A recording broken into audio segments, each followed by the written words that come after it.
Chers frères et sœurs, soyez les bienvenus pour cette deuxième étape du parcours pour les catholiques séparés, divorcés, vivant seuls. Au cours de la première étape, nous nous sommes plongés dans la miséricorde de Dieu. Nous sommes sûrs de la miséricorde du Père qui nous accueille vraiment comme ses enfants bien-aimés. Nous sommes sûrs de la miséricorde de Jésus qui a donné sa vie pour nous libérer du péché.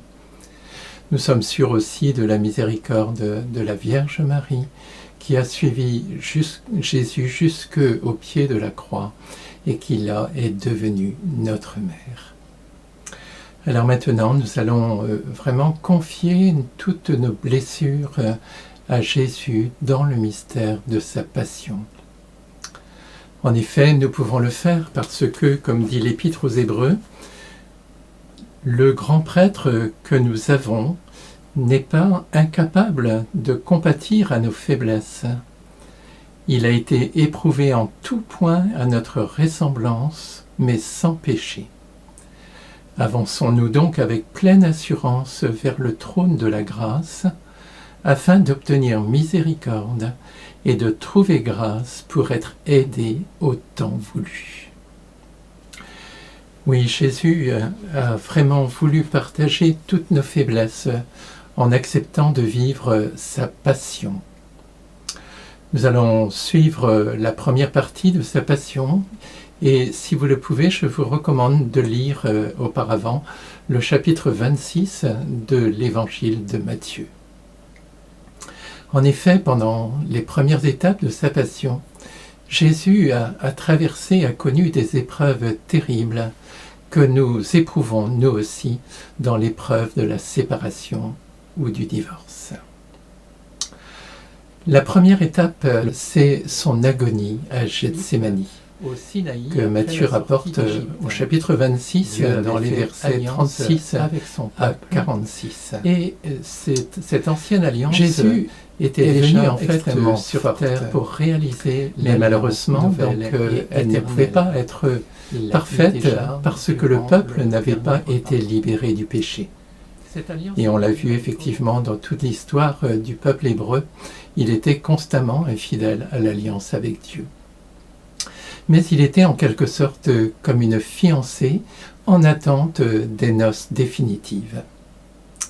Lorsque Jésus a commencé sa mission, il a participé aux noces de Cana et Saint Jean nous laisse entendre que justement c'est lui l'époux qui est venu épouser justement le peuple hébreu pour le faire entrer dans l'alliance nouvelle et éternelle et pour élargir cette alliance à toute l'humanité. D'ailleurs, Jean-Baptiste lui-même atteste que Jésus est l'époux et que lui n'est que l'ami de l'époux. Au début de sa mission, Jésus remporte, si l'on peut dire, un grand succès. Les foules se pressent autour de lui et petit à petit s'interrogent, ne serait-il pas le Messie ? Elles le suivent donc avec beaucoup d'assiduité, mais malheureusement, les chefs du peuple, les pharisiens, les scribes, se méfient de Jésus et refusent de croire qu'il est le Messie. Et leur haine va même grandir au point qu'ils vont assez vite décider de l'éliminer. Jésus est conscient de tout cela et il veut aller jusqu'au bout de l'amour. C'est pourquoi, lorsque son heure est venue, il se prépare donc à affronter cette épreuve décisive.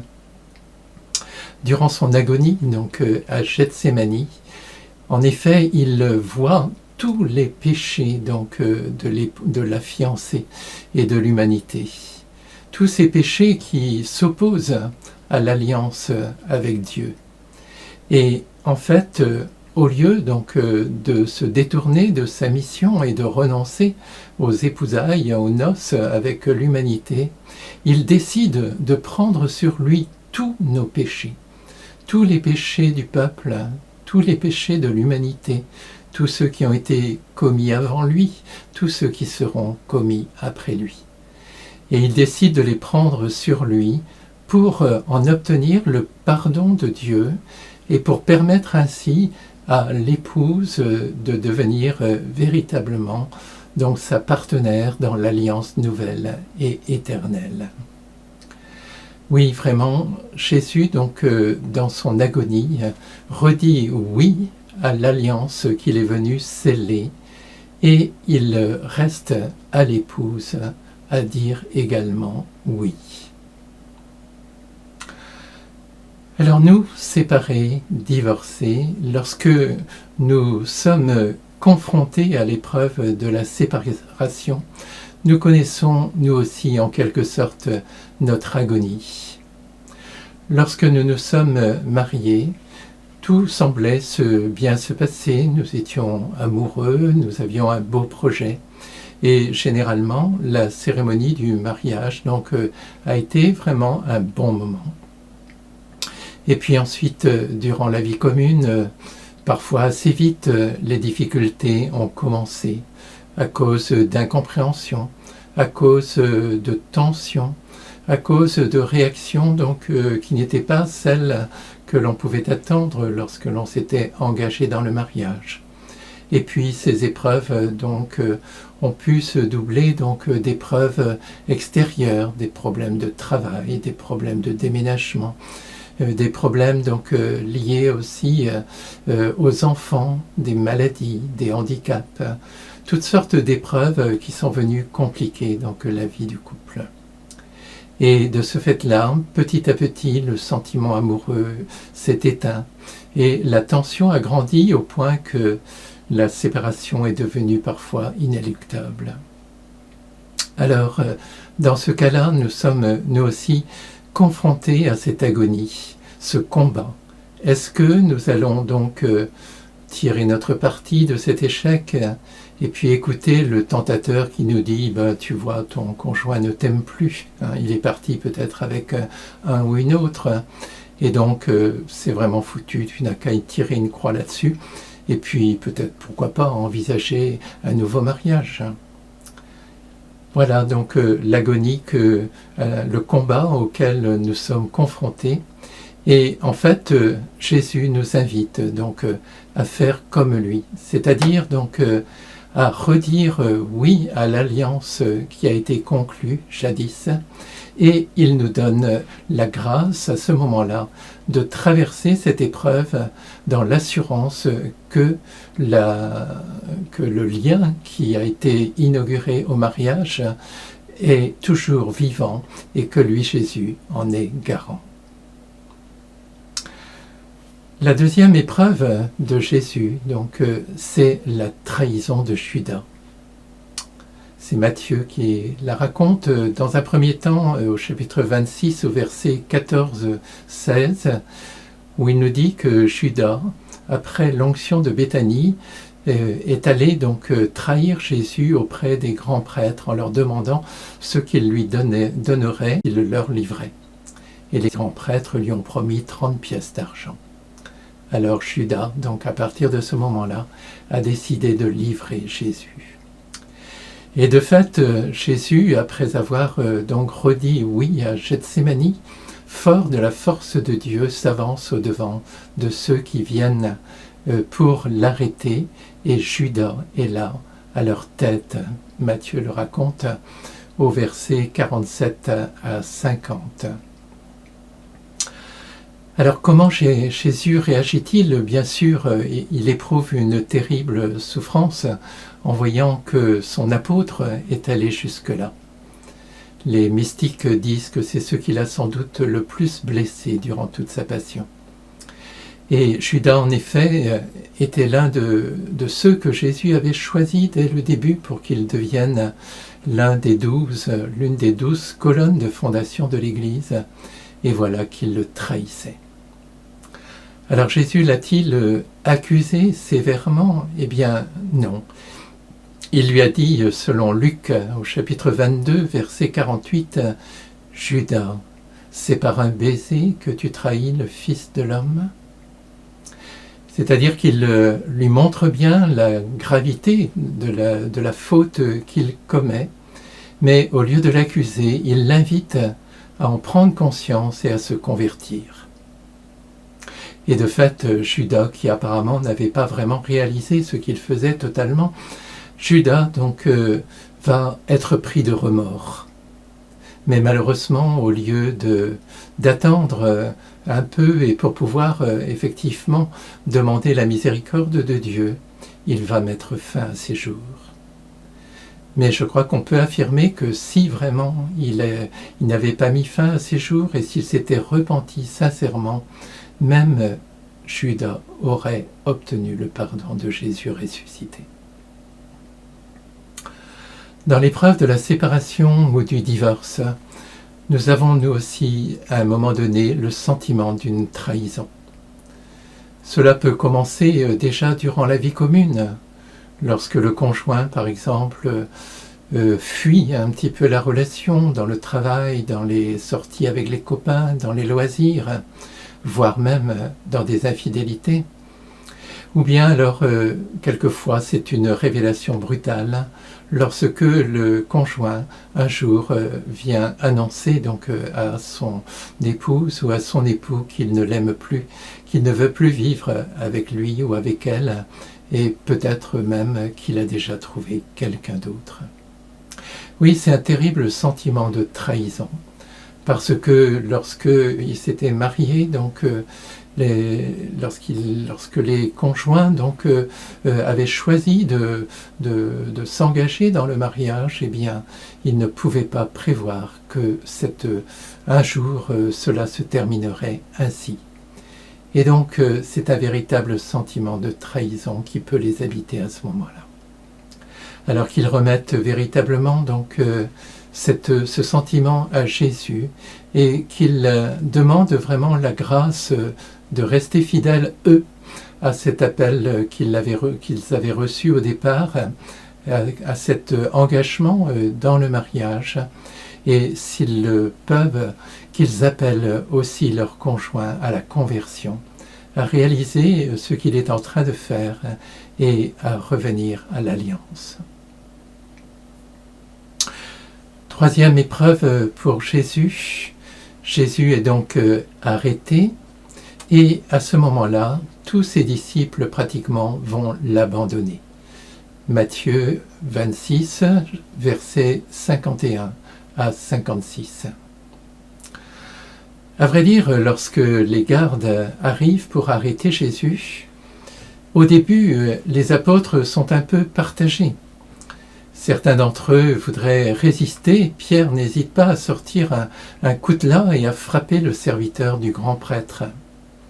Mais Jésus l'arrête et lui dit de remettre l'épée au fourreau. Et les autres disciples, à ce moment-là, sont un peu interloqués et ils ne savent pas trop que faire. Mais voyant que Jésus, finalement, ne réagit pas, ne se défend pas et se laisse saisir par les gardes, ils s'enfuient tous. À vrai dire, seul Jean donc suivra Jésus jusqu'au bout, jusqu'au pied de la croix. Et Pierre, au début au moins, va le suivre un petit peu à distance pour voir comment tout cela va tourner. Alors Jésus, donc, effectivement, donc, voit tous ses disciples qui l'abandonnent, et en particulier les 12, là encore, qui ont vécu avec lui pendant 3 ans, qu'il a appelés ses amis pendant le dernier repas, et il l'abandonne au moment de l'épreuve. C'est encore une épreuve vraiment très douloureuse pour Jésus. Et Jésus, donc, se trouve ainsi seul dans l'épreuve terrible qu'il va affronter. En plus, Jésus se sent comme abandonné de Dieu dans cette épreuve. Mais pourtant, donc, Dieu envoie son ange pour le réconforter. Et il a ainsi l'assurance qu'il n'est pas seul dans cette terrible épreuve. Alors, nous aussi, séparés, divorcés, lorsque notre conjoint nous laisse, nous éprouvons un terrible sentiment d'abandon. En effet, il nous laisse seuls, privés d'affection, privés donc de sa présence, privés de toute l'aide qu'il pouvait nous apporter. Il nous laisse seuls, et les enfants aussi, parfois en jeune âge, se sentent abandonnés par le conjoint qui s'en va. Certains, nous le savons, hélas, les abandonnent véritablement leurs enfants totalement, et il y a un nombre considérable d'enfants qui, après cela, ne revoient plus soit leur père, soit quelquefois aussi leur mère. Alors il peut, oui vraiment, dans cette épreuve, nous pouvons avoir un terrible sentiment d'abandon. Mais là encore, nous pouvons nous tourner vers Jésus et nous pouvons donc nous rappeler que sur la croix, il a dit « Père, pourquoi m'as-tu abandonné ?» C'est en Matthieu, au chapitre 27, verset 46. Oui, Jésus a voulu éprouver ce sentiment terrible de déréliction pour pouvoir justement nous rejoindre lorsque nous aussi, nous nous sentons abandonnés. Et en réalité, quand il dit cela, il cite le psaume 22 dans la Bible, 21 dans la liturgie, dont il reprend simplement les premiers mots. Mais c'est pour nous inviter aussi à dire avec lui la suite du psaume. C'est vrai qu'au début, le psaume évoque toutes les douleurs que Jésus va traverser durant sa passion. Mais à partir du verset 22, le psaume dit « Tu m'as répondu, et je proclame ton nom devant mes frères ». Et la fin du psaume se termine par un chant d'action de grâce, parce que Jésus sait, il croit profondément que Dieu ne l'abandonne pas et qu'il lui donnera donc la victoire sur Satan, sur le péché et sur la mort. Eh bien, nous aussi, donc, dans notre épreuve, appuyons-nous sur cette certitude que le Père nous aime infiniment, que Jésus nous aime infiniment, qu'il est avec nous dans notre épreuve et qu'il nous donnera donc la capacité de la surmonter. Déjà dans l'Ancien Testament, en Isaïe, au chapitre 49, verset 15, Dieu disait à son peuple par la bouche du prophète, « Le peuple dit que Dieu l'a abandonné, mais une mère oublie-t-elle son enfant ? Même si une mère le faisait, moi, Dieu, je ne t'abandonnerai jamais. » Eh bien, Jésus est venu le confirmer et il est vraiment avec nous dans notre épreuve pour nous aider donc à surmonter cette terrible blessure de l'abandon tout en restant fidèle à l'engagement initial. Une quatrième blessure, c'est maintenant donc l'accusation terrible du Sanhédrin. En Matthieu chapitre 26, les versets 57 à 66. Je le disais tout à l'heure, le Sanhédrin donc représente à ce moment-là en quelque sorte la fiancée infidèle qui rejette l'époux qui vient à sa rencontre pour l'alliance nouvelle. En effet, on le voit clairement dès les premiers versets, le Sanhédrin ne veut pas du tout juger objectivement, équitablement Jésus. Au contraire, nous dit Matthieu, il cherche un faux témoignage pour faire périr Jésus.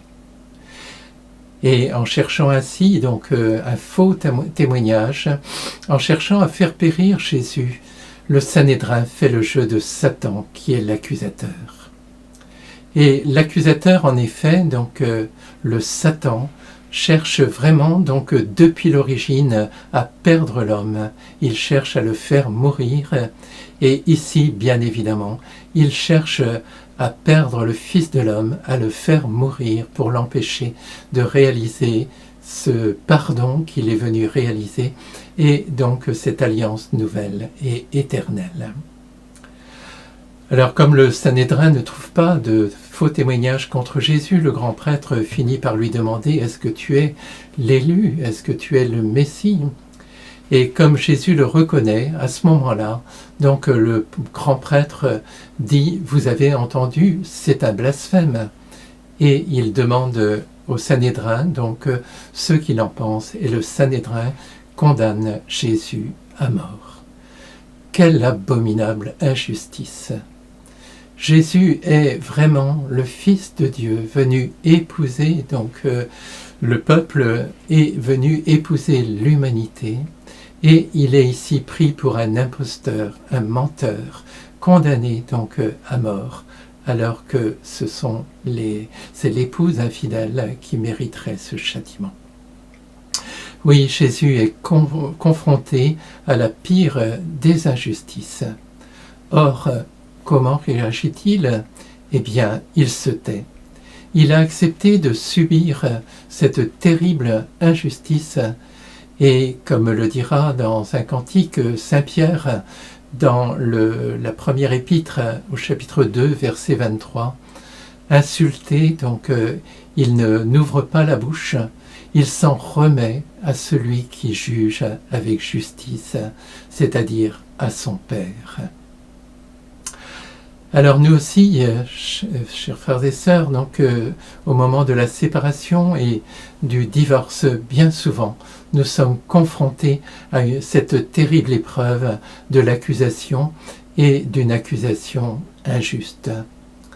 En effet, donc, lorsque le conjoint donc a décidé de partir, eh bien, il ne cesse de rendre son conjoint responsable de son départ sans vouloir reconnaître sa propre part de responsabilité. Et à ce moment-là, il l'accuse de toutes les manières et il le rend responsable de tout ce qui n'a pas été, responsable même de son départ. C'est une accusation donc qui bien souvent est profondément injuste. Un jour, un juge me disait qu'il avait rencontré donc pour un divorce un couple et la femme ne cessait pas d'accuser ainsi son mari et de le charger de tous les crimes possibles et imaginables. Au point qu'il a fini par lui demander « Mais madame, lorsque vous avez épousé cet homme, il avait bien quelques qualités ?» Eh bien, en réalité, c'est vrai qu'au moment de la séparation, au moment du divorce, et on le voit donc dans les procès civils, on le voit même aussi dans les procès à l'officialité, certains donc refusant de se remettre en cause eux-mêmes, accusent leur conjoint et le rendent responsable de tous les maux. C'est vrai que nous ne sommes pas comme Jésus, nous ne sommes pas innocents, nous sommes des gens pauvres, blessés, pécheurs, mais comme on dit un peu familièrement, donc en général, lorsqu'il y a un problème dans un couple, les torts sont partagés et nous ne portons sûrement pas toute la responsabilité de l'échec. Alors remettons au Seigneur vraiment toutes ces accusations que nous avons pu entendre et soyons sûrs que lui nous accueille avec une infinie miséricorde, comme nous le disions dans la première étape, et qu'il nous accueille même si nous avons une part de responsabilité avec la même miséricorde qu'il a accueilli par exemple la femme adultère que les Juifs voulaient mettre à mort au chapitre 8 de Saint Jean. Vous vous rappelez comment réagit Jésus? Il ne l'accuse pas. Il met au contraire les accusateurs devant leur propre responsabilité et devant donc leur propre culpabilité. Et puis, lorsqu'ils sont partis, il fait preuve de miséricorde vis-à-vis de cette femme. Elle se repent de son péché, il lui pardonne son péché et il l'invite donc à ne plus pécher. Alors si nous aussi, nous avons eu une part de responsabilité dans l'échec de notre couple, soyons sûrs que le Seigneur nous accueille avec miséricorde et qu'il nous pardonne tous nos péchés si nous les reconnaissons et qu'il nous donne vraiment la grâce de repartir donc pour une nouvelle étape et donc à ce moment-là aussi dans la fidélité à l'engagement que nous avons pris. Alors voilà donc comment Jésus donc a connu cette terrible épreuve de l'accusation et cette terrible épreuve de l'injustice. Une fois qu'il a été accusé, eh bien, il va connaître encore une terrible épreuve qui est celle de l'humiliation. Déjà, Matthieu l'évoque au chapitre 26, dans les versets 67-68. Jésus, donc, cela avait commencé avant, donc a déjà été traité dès le début donc, de son arrestation comme un malfaiteur. Il le disait aux gardes qui venaient l'arrêter, vous venez à moi avec des bâtons et des épées comme pour un bandit. Et vous auriez pu venir me trouver donc auparavant dans le temple. Donc il reconnaît donc lui-même et il montre à ses accusateurs qu'il le traite véritablement comme un bandit. Et puis rappelons-nous aussi que lorsque Judas l'a vendu pour 30 pièces d'argent, eh bien ces 30 pièces d'argent c'était le prix d'un esclave. Oui, dès le début, donc Jésus est traité comme un malfaiteur, comme un esclave. Et maintenant qu'il a été condamné à mort, pour les gardes, il n'est plus un homme libre, il n'est plus qu'un condamné, donc un sous-homme, quelqu'un qui va mourir donc sur la croix et à qui on peut faire tout ce que l'on veut. Et donc ils se mettent à le maltraiter de toutes les manières. Ils le maltraitent physiquement en le frappant, en lui donnant des coups. Ils le maltraitent moralement en crachant sur lui, en l'insultant. Ils le maltraitent aussi spirituellement. Ils ont mis un voile sur son visage et ils le mettent au défi. « Mais si, dis-nous qui t'a frappé ?» Vraiment, ils se moquent de lui de toutes les manières et cela va aller encore en empirant après, puisque Jésus devra subir encore l'humiliation donc terrible de la flagellation qui va vraiment le laisser pantelant après la brutalité de ce supplice. Puis il va être crucifié et sur la croix encore il devra subir les insultes de tous ceux qui sont là, les insultes de la foule et puis la dérision donc des chefs des prêtres qui le nargueront en lui disant « Mais si tu es vraiment le Fils de Dieu, descends de la croix et nous croirons en toi. » Oui, vraiment, Jésus connaît une humiliation terrible à laquelle, là encore, il a consenti. Saint Paul le dira dans l'Épître aux Philippiens, au chapitre 2, dans les versets 6 à 8. Lui qui était dans la condition de Dieu, il s'est d'abord dépouillé de cette condition pour prendre la condition d'esclave, la condition humaine. Et puis ensuite, devenu semblable aux hommes, il s'est humilié plus encore en se faisant obéissant jusqu'à la mort et à la mort sur une croix. Oui, vraiment, donc Jésus a connu des terribles humiliations. C'est pourquoi, lorsque nous aussi, séparés ou divorcés, nous connaissons toutes ces humiliations, les humiliations donc des coups pour certains d'entre nous, les humiliations également des paroles blessantes, des paroles donc qui sont destructrices et qui pourraient tuer même dans certains cas. Certains vont jusqu'à se suicider à cause de tout ce qu'ils entendent. Et puis après avoir subi aussi même parfois la dérision par rapport à notre foi quelquefois, et puis nous pouvons aussi subir après l'humiliation de ne pas être non plus reconnus dans l'Église. À une époque où le légalisme était très répandu, les divorcés étaient considérés justement comme des gens qui n'étaient plus en règle, même s'ils n'étaient pas pour grand-chose dans la séparation ou dans le divorce. Oui.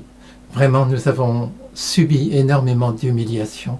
Alors nous pouvons vraiment les remettre à Jésus, les remettre donc à lui dans le mystère justement de sa passion, et parce qu'il a déjà subi tout cela, et vraiment donc il nous invite à lui remettre toutes ces humiliations parce que lui, il élève les humbles.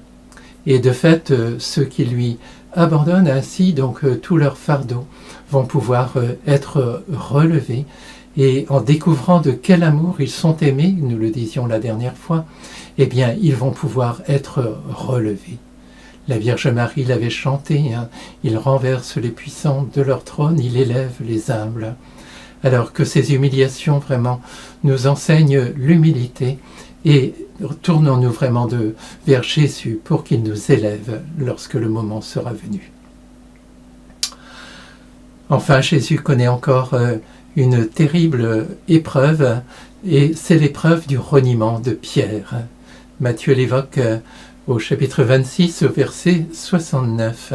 à 75.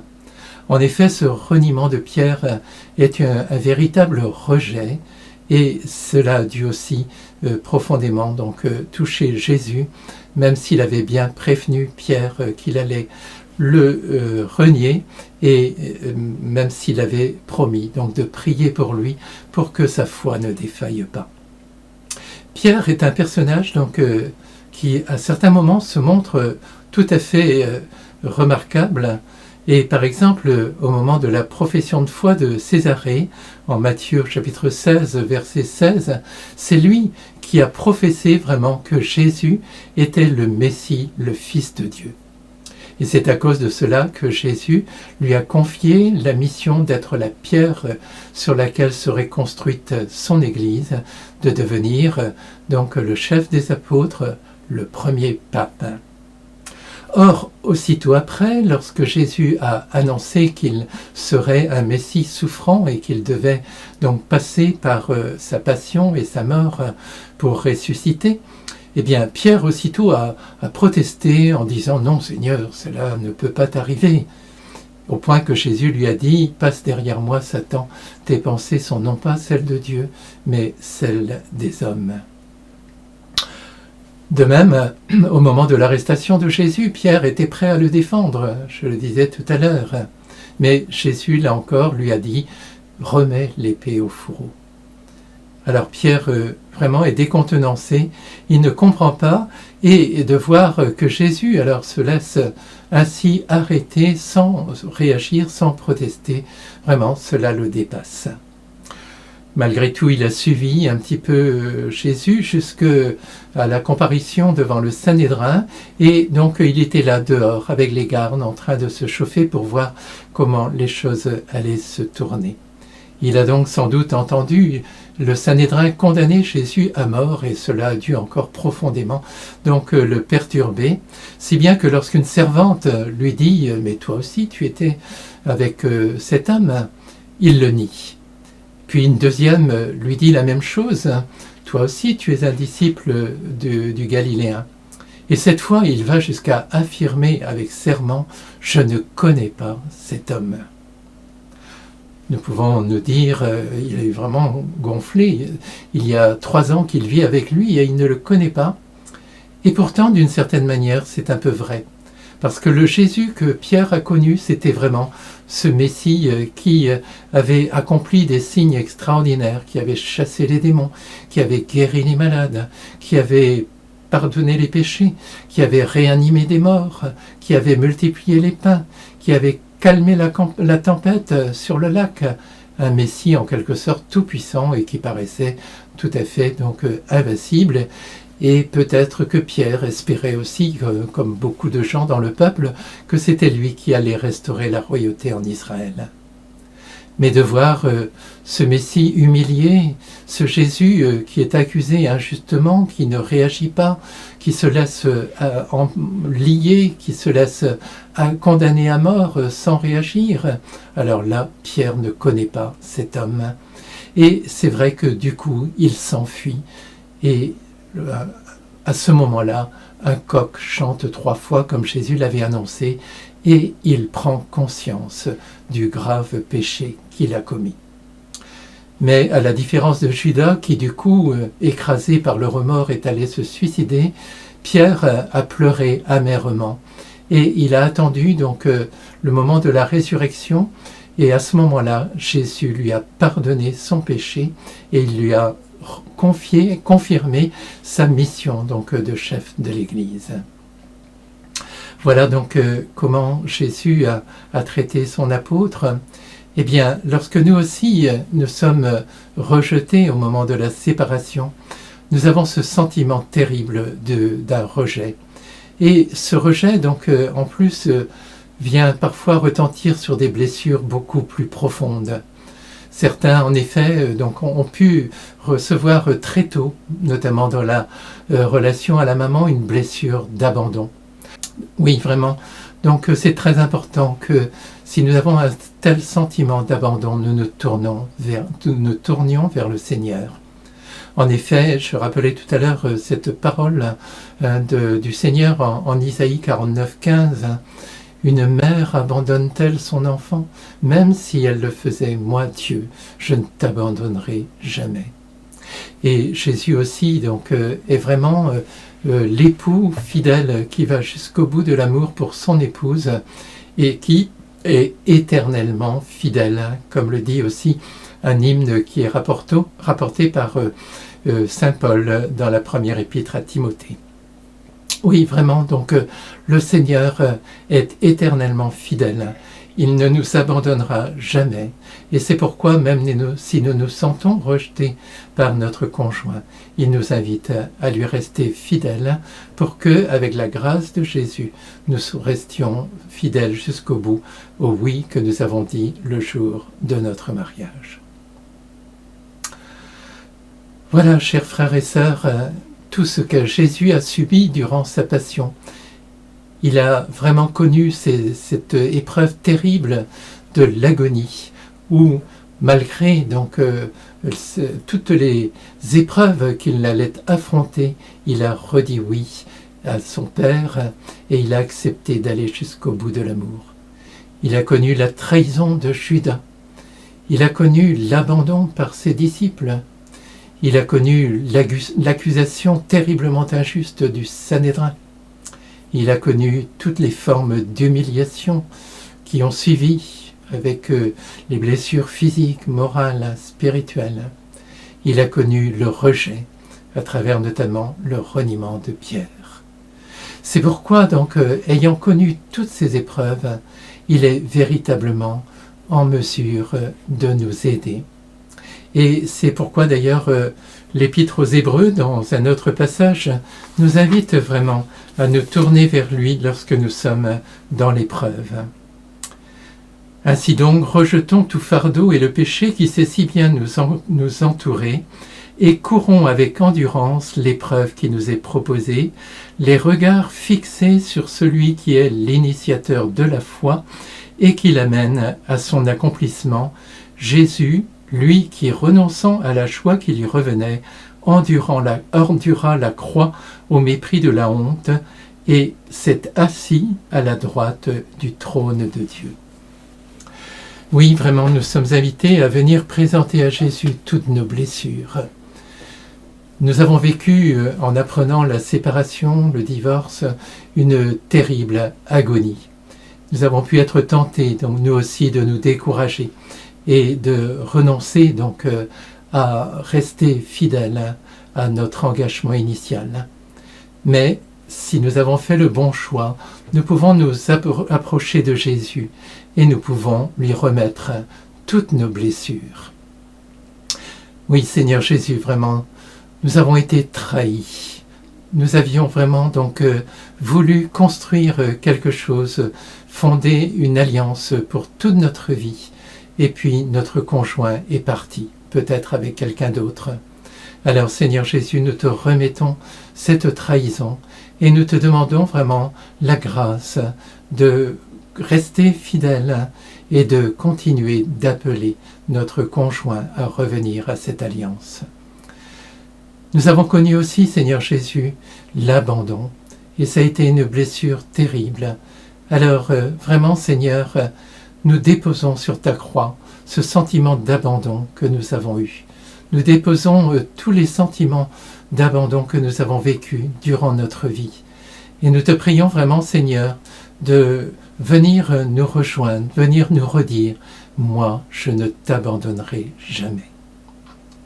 Nous avons connu, Seigneur, aussi donc cette accusation terriblement injuste et destructrice qui faisait le jeu de l'accusateur, c'est-à-dire de Satan. Nous te remettons, Seigneur, toutes ces accusations. Oui, c'est vrai, nous reconnaissons, nous ne sommes pas parfaits. Nous avons sans doute aussi notre part dans l'échec du couple, mais nous ne sommes pas non plus si mauvais que notre conjoint voulait bien le dire. Alors nous te demandons pardon pour nos manquements et nous te prions maintenant, Seigneur mon Dieu, de venir vraiment nous rejoindre, de nous donner ton pardon et la force vraiment de nous convertir. Et nous te demandons aussi vraiment de venir éclairer notre conjoint afin qu'il voie les choses d'une manière plus juste et qu'il accepte de reconnaître ses propres manquements. Nous avons connu toutes sortes de formes d'humiliation. Alors Seigneur Jésus, vraiment, nous déposons sur ta croix toutes ces formes d'humiliation. Nous les unissons vraiment à toutes celles que tu as subies. Et nous te prions, Seigneur bien-aimé, de nous apprendre à travers ces humiliations la véritable humilité. Oui, nous sommes pauvres, blessés, pécheurs, mais toi tu nous aimes et tu veux vraiment donc nous relever, nous rendre toute notre dignité d'enfant de Dieu, toute notre dignité d'époux, d'épouse. Alors Seigneur, nous t'en prions, viens vraiment nous rejoindre, nous guérir, nous transfigurer. Tu as connu, Seigneur Jésus, le rejet et nous déposons sur ta croix ce sentiment que nous avons eu d'être rejetés. Toutes ces blessures d'entendre notre conjoint nous dire « je ne te connais plus, je ne veux plus de toi ». Oui, vraiment, Seigneur, tu as connu cela toi aussi. Eh bien, nous te prions vraiment, Seigneur, de venir nous redire que toi, tu ne nous rejettes pas, que toi, tu nous aimes infiniment et que tu veux vraiment nous guérir, nous transformer, nous redonner vraiment toute l'assurance que jamais tu ne nous rejetteras, que toujours tu nous accueilleras chaque fois que nous nous jetterons dans les bras du Père, dans les bras de Marie, ou bien contre ton cœur miséricordieux, Seigneur Jésus. Oui, vraiment, Seigneur Jésus, nous te remettons toutes ces blessures, toutes ces souffrances, et nous te rendons grâce parce que tu es le seul capable de nous aider à traverser cette épreuve si douloureuse de la séparation, du divorce, et que petit à petit, étape par étape, tu nous conduiras vers un chemin qui sera un chemin de paix, un chemin de restauration, un chemin de fidélité, à ton exemple, Seigneur Jésus. Gloire à toi, Seigneur Jésus, pour ton immense amour. Chers frères et sœurs, pour ne pas allonger excessivement cette méditation, je n'ai fait évidemment que survoler chacune des étapes de la passion de Jésus. Alors, si vous voulez approfondir davantage aussi votre méditation, je vous renvoie donc à l'onglet Rosaire, aux méditations donc des mystères douloureux, où je me suis arrêté vraiment beaucoup plus longuement sur chacune de ces étapes de la passion de Jésus pour mieux mettre en valeur l'amour infini dont Jésus nous a aimés et pour mieux ainsi nous inciter donc à le suivre dans ce chemin donc de la passion qui débouche sur la résurrection chaque fois que nous sommes confrontés à l'une ou l'autre de ces épreuves. Et puis, pour ce qui est des applications à notre situation, donc de séparer, de divorcer, je vous renvoie donc à ce même onglet divorcé, à la méditation, donc la passion des séparés divorcés, dans laquelle je développe un petit peu plus ce que j'ai pu exprimer dans cette méditation. D'ailleurs, la première version que j'ai écrite de cette méditation se trouve aussi dans le livre « Séparés, divorcés, une possible espérance » dont elle constitue la première partie. Voilà, que ces textes, que ces méditations vraiment vous aident, frères et sœurs, à découvrir de quel amour vous êtes aimés par Jésus et combien, en unissant votre passion à la sienne, elle peut déboucher sur une paix, une restauration et finalement donc une victoire sur toutes les forces du mal, toutes les forces de destruction, de division.